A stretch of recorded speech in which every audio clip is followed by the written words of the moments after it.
ఖచ్చితంగా నేను చెప్తా ఉన్నాను. నేను ఇది అలిగేషన్ కాదు, ఇది ఏ ఎంక్వైరీ అయినా ఇవ్వండి. ప్రైవేట్ హ్యాకర్లతోని రేవంత్ రెడ్డి గారు హీరోయిన్ల ఫోన్లు ట్యాప్ చేయిస్తా ఉన్నాడు. ఆ హీరోయిన్లని బ్లాక్మెయిల్ చేస్తా ఉన్నారు. ఆఖరికి మొన్న మిస్ వరల్డ్ వచ్చిన వాళ్ళే కూడా ఫోన్లు ప్రైవేట్ హ్యాకర్లతోని దాన్ని ట్యాపింగ్ చేయించిండు. ట్యాపింగ్ చేయించి ఎంత అసభ్యంగా ప్రవర్తించిర్రో, వాళ్ళని బ్లాక్మెయిల్ చేసే ప్రయత్నం చేసిర్రో మీరు అందరు కూడా చూసిర్రు.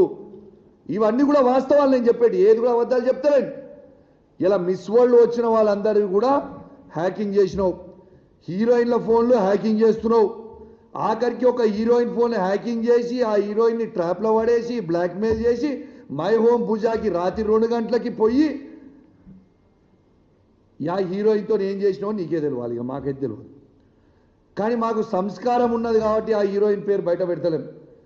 కానీ మేము బయట పెట్టదలుచుకుంటే నువ్వు తిరిగిన 16 మందితోని నేను బయట పెడతా. ఏదో ఒక రోజు నువ్వు ఇదే విధంగా చేస్తూ ఉంటే నువ్వు తిరిగిన 16 మంది నువ్వు చేసింది ప్రతి నాకు తెలుసు. నేను కూడా కాంగ్రెస్ పార్టీ నుంచే వచ్చినా. నువ్వు ఏమేం చేసినావు, ఎక్కడెక్కడ చేసినావు, జూబ్లీస్ లేడం అనుకున్నావు, దుబాయ్ లేడం అనుకున్నావు, ఢిల్లీ లేడం అనుకున్నావు, అన్నీ తెలుసు మాకు కూడా.